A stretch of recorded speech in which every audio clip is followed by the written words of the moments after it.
No tere jälle.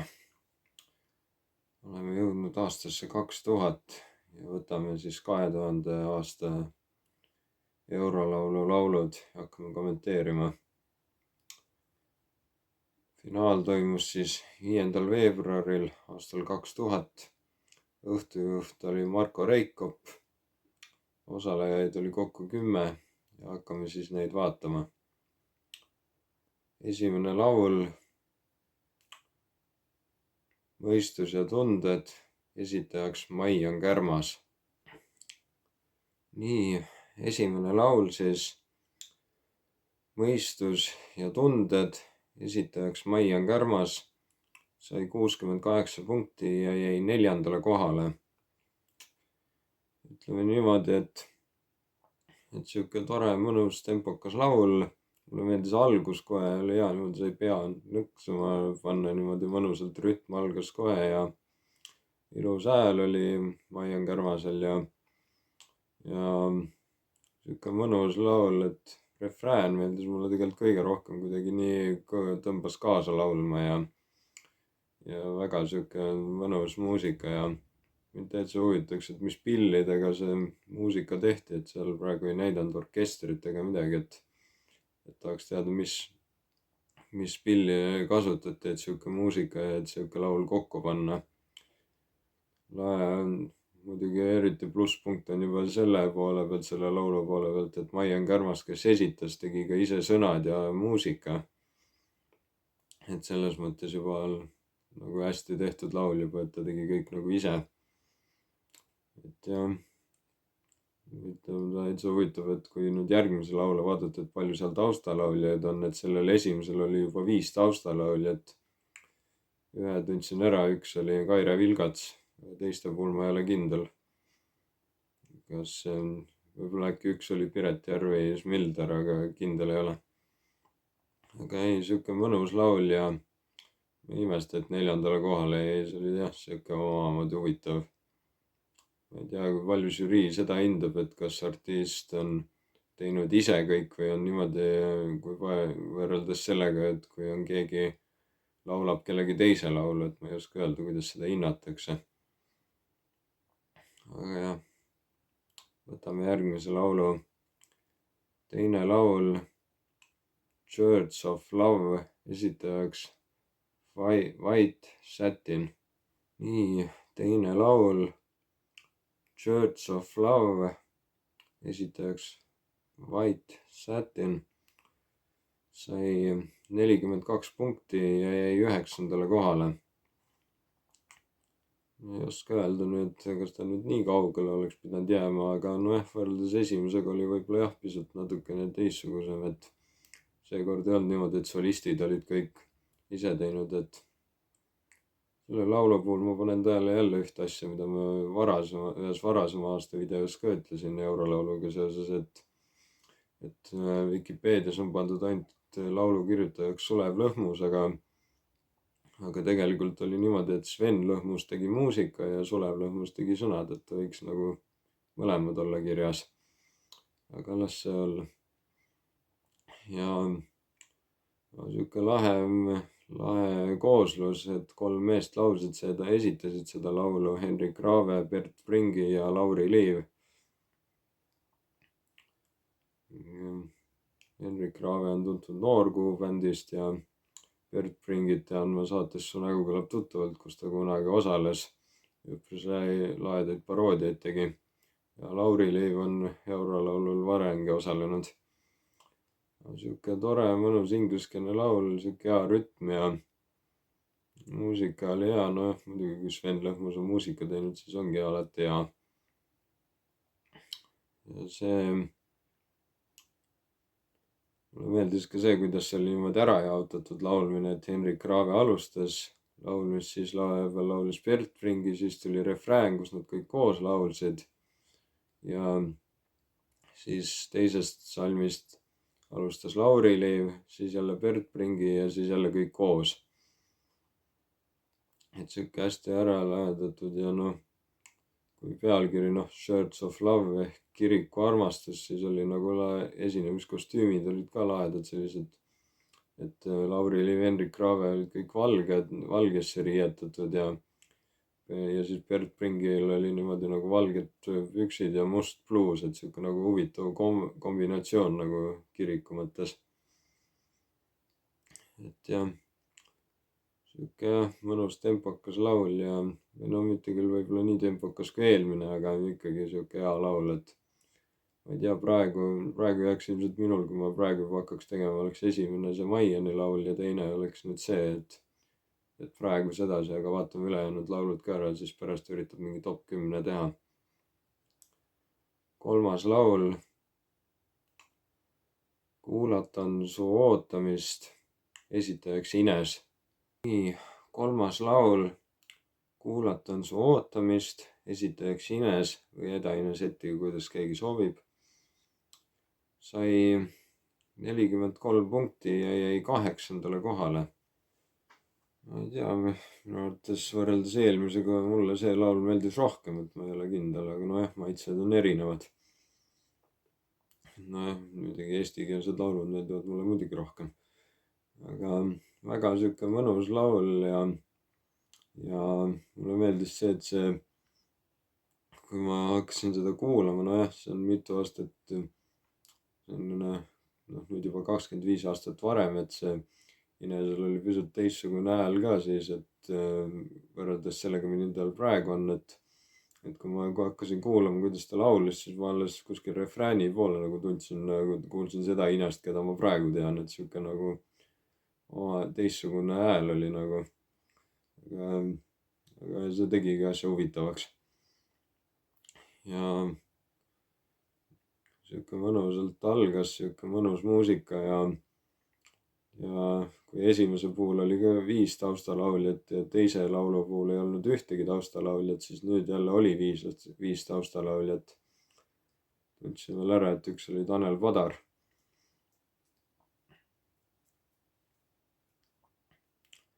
Aga jah, et sihuke mõnusasti oli tehtud niimoodi, et Ines laulis põhiliselt, aga siis refräänis seda pealkirja kohta nagu kuulatan su ootamist laulsid nagu taustalauljad, siis Inesele vahepeal ja niimoodi.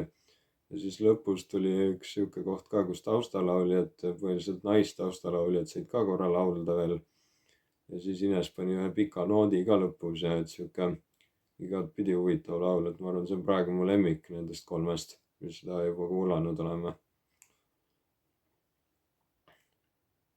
Tähele veel ka, kui Vikipeediat vaatan, et Lauri Saatpalu on laulukirjutaja, et ma poleks arvanud, et tema poolt nii palju Eestil eurolaule nagu kirjutatud on, et ta on varem ka olnud nagu tagareas ja Siiri Sisaski poolt ja mõned teised veel, et ma ei oleks arvanud, et ta nii palju neid laule kirjutanud on. Ma tean teda küll nagu taagöösolistina ja näitlejana, aga et nii palju ka laulukirjutaja on, seda ma kuidagi ei oleks arvanud. Aga jah, et 8. koht minu arvates oleks võinud see kindlasti kõrgemale saada. Aga vaatame järgmise laule ka. Järgmine 4. laul Sunshine, esitajaks Saarah ja Lea. Ei tea, kas see Saarah võib olla see Shirley Hiius sellest Code One'ist. Kohe vaatab. Oh jah, 4. laul Sunshine, esitajaks Saarah ja Lea. Sai 36 punkti ja jäi 10. kohale. Ma jälle ei saa aru, miks ta nii lõppu jäi. Minu arvates väga mõnus laul, ingliskeelne laul, mõnus muusika ja lauljad olid ka väga head, pluss taustalauljad. Saarah ehk oligi Shirley Hiius, kes kunagi Code One'is oli. Pisut selle Leaga, pisut on nüüd kurb selle poole pealt, et kui ma lugesin nime, siis ma vaimusin, kes see on ja ongi Lea Deli-Leon. No tolle ajal oli küll nimi Lea Teemets, kes oli ka üks Eesti rokilaulja ja väga tore laulja. Kahjuks, keda meie seas enam ei ole. Tore, et oma elu jooksul ka sellesse projekti jõudis teostada. Ma tean, et millalgi tuleb kindlasti veel üks. See selles videos ei tule, aga kindlasti hiljem peaks tulema üks laul veel, kus Lea Dali Leon ka on laulja. Aga ma ei mäleta, mis see laulu nimi oli, kui tuleb, siis ütlen tulevas videos. jah, väga sihuke mõnus laul ja see oli esimene laul, kus ka üks instrument laval oli, üks mees mängis kitarri laval. Sihuke mõnus laul ja kuidagi need Saarahi ja Lea hääled kuidagi sobisid nii hästi kokku, et Leal on sihuke natuke sihuke rokkilikum või sihuke peenikesem hääl oli ja siis Saarahil oli jälle teistsugune, et sihuke kuidagi sobisid hästi kokku ja siis vahepeal need taustalauljate hääled ka, et sihuke väga sihuke hästi nagu esitatud laul, sihuke mõnus muusika ja sihuke jälle ikka sihuke tempokamad, sel aastal on siuksed ikkagi rohkem siuksed kiiremad või siuksed nagu ikka ajab pea kaasa nõtkuma laulud. et jah, et väga kuidagi mõnus laul, et ma ei saa aru, miks see viimaseks jäi. ma ei tea, ma paneks ta praegu teiseks või midagi. et jah,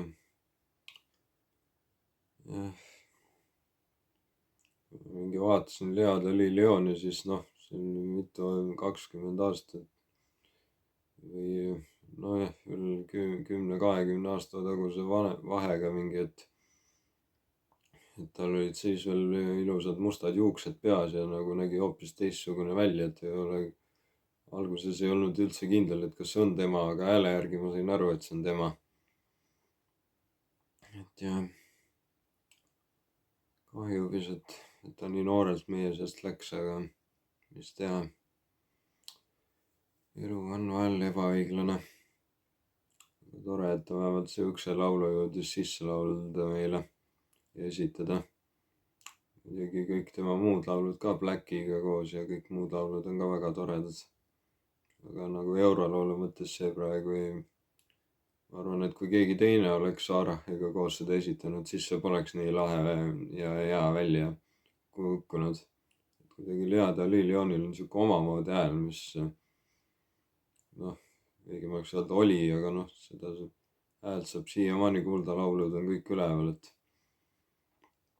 tõesti väga sihuke omamoodi sihuke käreda ja siukse peenikese häälega lahe laulja oli ja sobis sellesse laulu väga hästi.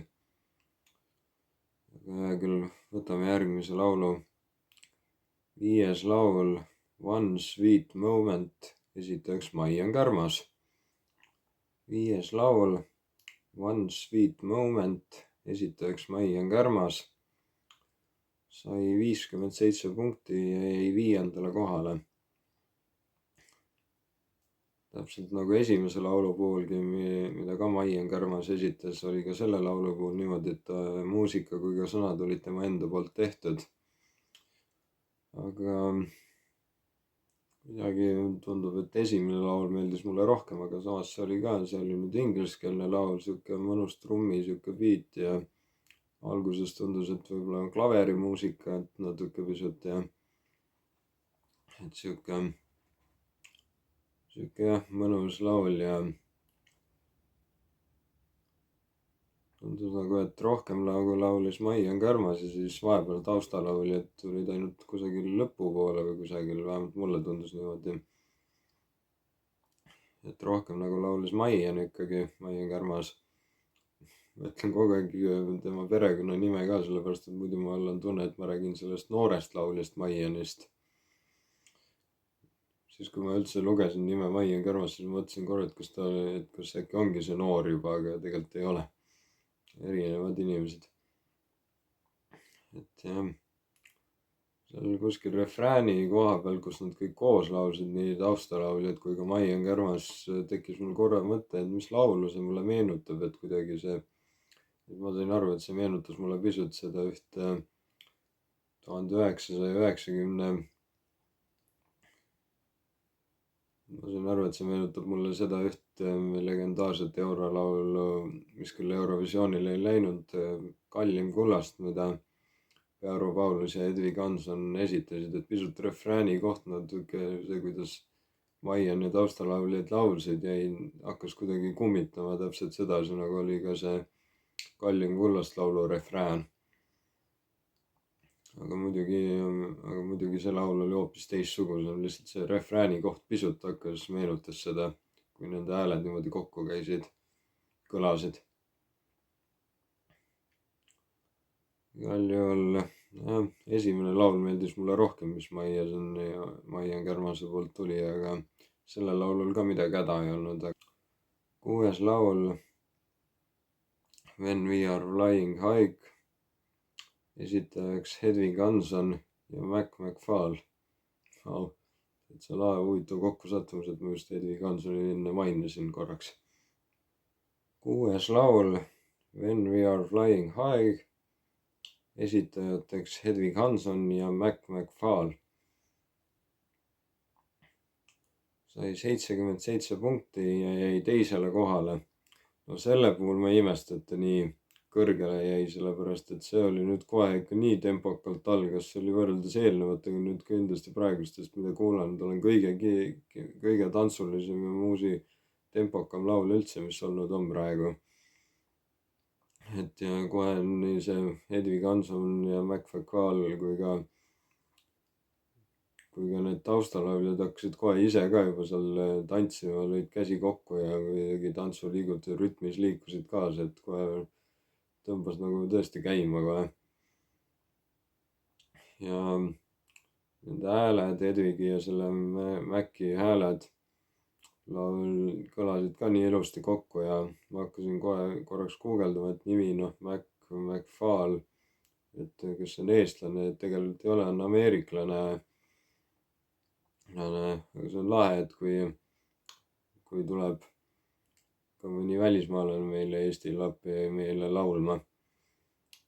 et jah, väga kuidagi lahedalt niimoodi Hedvig alustas ja siis laulis Mac ja siis refräänis koos ja kuidagi kõik see kokku kõlas nii hästi ja nii kuidagi võimatu oli nagu paigale jääda. ja ta ikka pea kaasa lööma ja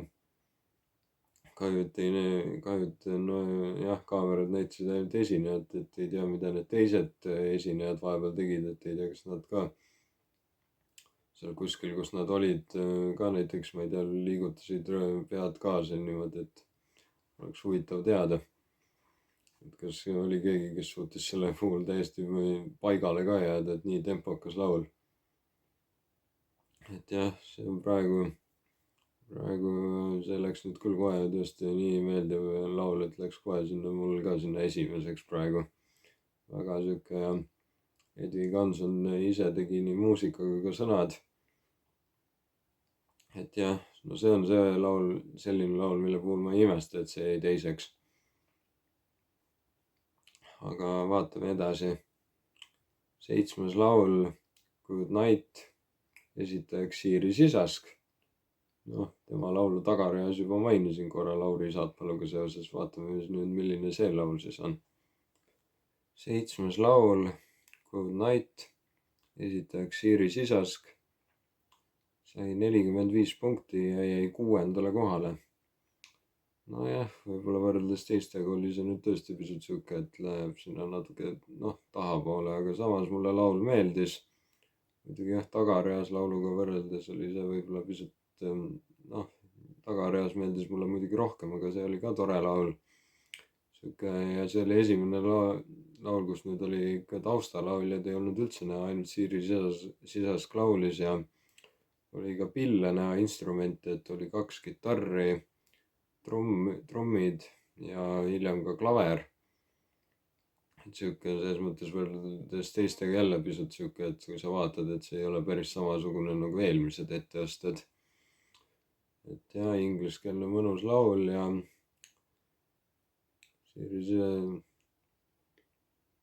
hääl oli ka Siiri Sisaskil sihuke mõnus, et ta laulis seda ka pisut natuke nagu võiks öelda teistsugusema häälega kui siis, kui ta Tagareas laulu laulis. ja vahepeal seal tegi hästi muusikarütmis siukseid toredaid liigutusi nagu kõnniks punasel vaibal näiteks või midagi.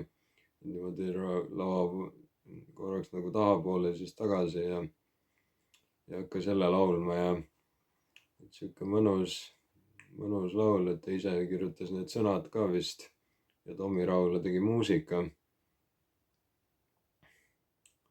ja võiks öelda, kuna laulu nimi on Good Night ehk Head ööd eesti keeles, siis võiks öelda, et kui selle laulu eesmärk, et mul on hea meel, et kui selle laulu eesmärk oleks panna inimest magama, siis õnneks see ei õnnestunud, et väga sihuke tempokas laul ja sihuke mõnus muusika, et selle laulu ajal sa magama küll ei jää. et kui see oleks eesmärk olnud, siis see kahjuks ei õnnestunud, aga õnneks ma usun, et see ei olnud eesmärk. et väga sihuke mõnus laul ja aga tagareas laul eeldis mulle rohkem. aga sellel ei olnud ka midagi häda. 8. laul Verevend, esitajaks Keit. nii, 8. laul Verevend, esitajaks Keit, sai 45 punkti ja jäi samuti 6. kohale nagu ka Siiri Sisask, kes eelmine laul. no ma olen küll üllatunud, miks see 6. jäi, see oli küll hoopis võrreldes teistega teistsugusem, et juba see muusika algus hakkas kohe kuulama, et mis pill see on, mis seda sellist häält teeb ja siis kui nägin, siis oli niimoodi, et Keit hakkas laulma, Lauri Saatpalu ja üks mees veel, nime ma ei tea, olid taustalauljad ja siis oli üks kitarrist, üks naine, üks sellise instrumendiga, et ma ei saanudki aru, mis asi see on, et ja ma ei oska seda guugeldada ka, et see oli ikka väga huvitav instrument, et see oleks nagu võiks öelda, on pandud leierkast, kannel ja akordioni mingid asjad kokku pandud, et sihuke omamoodi instrument. Ma tõesti tahaks teada, mis instrument see on, aga ma ei oska seda kusagilt otsida. aga see instrument tegi ka väga huvitavaid selliseid ja siukseid huvitavaid hääli, ja see sobis sellele laulule nii hästi ja see Keit laulis seda ka väga kuidagi omamoodi ja kohe hakkas lihtsalt laulu huvitama, et kes sõnad kirjutas ja siis vaatasin, et jälle on üks sõnade kirjutaja on jälle Villu Kangur, nagu ka paari eelmise lauluga, mida Keit esitanud on sellel konkursil. et kuidagi Villu Kangur, kui oskab neid sõnu ikka tõesti kirjutada, ma olen seda nii palju öelnud, ilmselt need, kes on vaadanud, on juba ära tüdinenud sellest, aga ma ei saa seda ütlemata jätta, et kuidagi nii ja Keit oskab seda nii hästi nagu hingestatult esitada ja kõik, et see on ikka, no ma ei tea, kui ma peaks nendest lauludest, mida ta kõik laulnud on, millele Kangur on sõnad kirjutanud ja Keit esitanud on, siis ma ei oskaks öelda, milline on parim. igaüks on nii omamoodi, et see laul oli nii erinev, et ma ei saa küll aru, miks ta 6. jäi, et oleks võinud ikka kõrgemale saada. ma ei tea, mul läheb selle top 10 tegemisega ikka väga raskeks seekord. siin on nii palju erinevaid laule, õnneks väga palju laule pole jäänudki veel.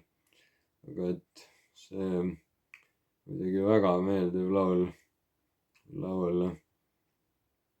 ja just see, et muidu põhisolist oli naine ehk Keit ja siis taustalauljad olid mehed, et sedasi, et see refrään eriti just niimoodi, et mehed panid ka niimoodi vahepeal ja siis see kõlaski, see nagu hääled niimoodi kõlasid, nii lahe kombinatsioon, niimoodi naishääl, meeshääl, et see kõik nagu nii lahedasti kõlab kokku ja sellistele sõnadele ka veel.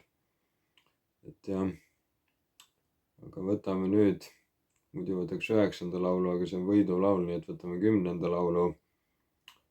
Over the Water Blue, esitajaks Evelin Samuel. no siin hakkab muidugi see jälle, et mis mulle nüüd ta ju alles eelmises videos ütlesin, et 1990. aastal ta ju võitis ansambel Camilliga ja käis Eurovisioonil ära, et aga näe, ikka üritas ka pärast seda kohe jälle. aga no vaatame siis seda laulu.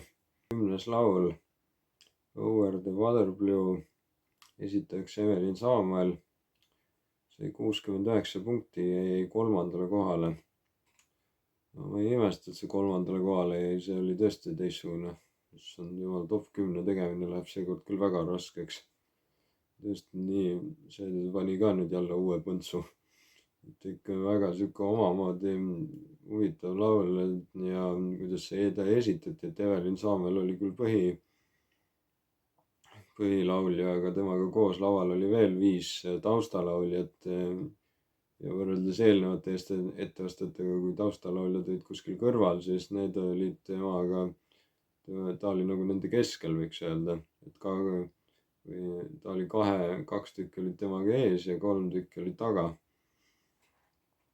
et ja sihuke mõnusalt, Evelin Samuelil on jätkuvalt ilus hääl ja nende taustalauljate hääled ka kõlasid hästi ja üks hakkas vahepeal ka mängis vist plokkflööti, mis andis ka siukse toreda kõla veel juurde sellele mõnusale laulule.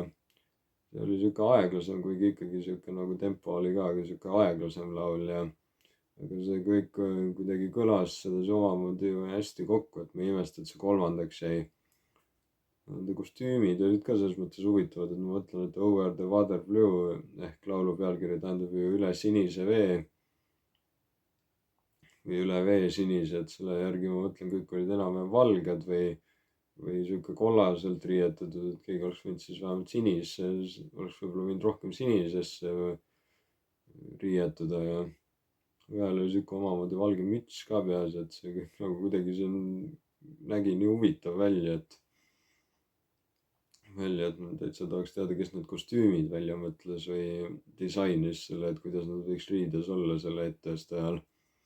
Et kellelt see mõte tuli, et aga väga sihuke muidugi jah, selles mõttes ma jälle nüüd hakkan ütlema, et Evelin Samuel ju juba käis Eurovisioonil ära, et muidugi tore on, kui proovivad uuesti, aga samas jälle kui sa alles käisid, siis võikski vahepeal lasta teistel ka käia. Aga okei, nüüd jõuame võidulauluni. 9. laul Once in a Lifetime, esitajaks Ines. Trummipõrin. võidulaul Once in a Lifetime, esitajaks Ines, sai 98 punkti ja jäi esimesele kohale. Väga seda laulu olen ma varem ka kuulnud muidugi, aga väga sihuke mõnus laul, kohe algab sedasi tempokalt, hea kaasa nõksutada ja kuidagi laul on ka sihuke, et hakka kohe kaasa laulma, et kuidagi nii mõnusad sõnad ja lihtsad. Ja kui ma eelmise laulu puhul, mida Ines laulis, ütlesin, et ma kohe alguses ei tundnud Inest, nagu oli huvitav kuulata, et Inesel selline hääl oli, siis selle laulu järgi ma tundsin kohe ära, et sain nagu ikka kohe aru, et Ines teeb enda häält või niimoodi kuidagi, et see hääl oli ikkagi kohe nagu ikkagi see Ines, keda mina tean. Aga sihuke mõnus laul ja taustalauljaid oli ka palju. Autoritest üks Pearo Paulus ise ka laulis tausta ja Tanel Padar oli veel taustalaulja ja Maiken ja Kaire Vilgats ja siis mõned olid veel, et sihuke see kõik kõlas nii hästi kokku ja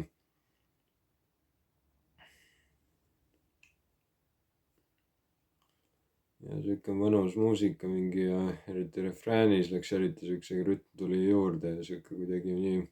Ja siis salmides jälle nagu läheks natukene see rütm maha ja et sihuke hästi niimoodi mõnus sihuke tempokas laul niimoodi täielikult niimoodi hea nagu piiril niimoodi, et vahepeal kiire, siis jälle aeglane ja et ja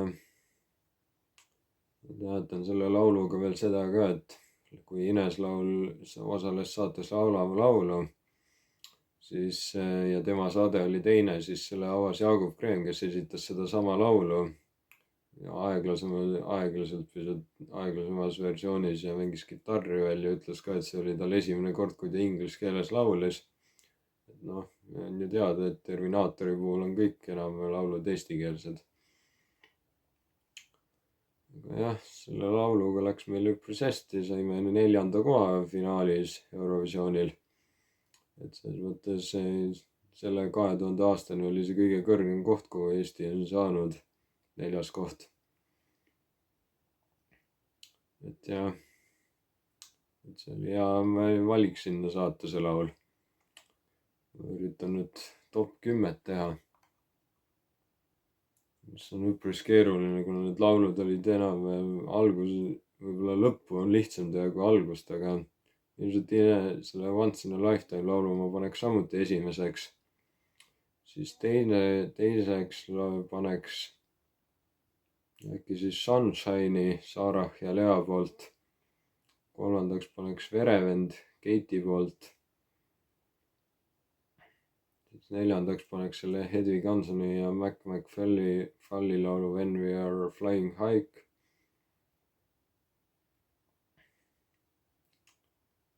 Siis äkki viiendaks paneks Hinese laulu Kuulatan su ootamist. Kuuendaks paneks Maian Kärmase Mõistus ja tunded. Siis seitsmendaks paneks selle Evelyn Samueli Over the Water Blue. Ja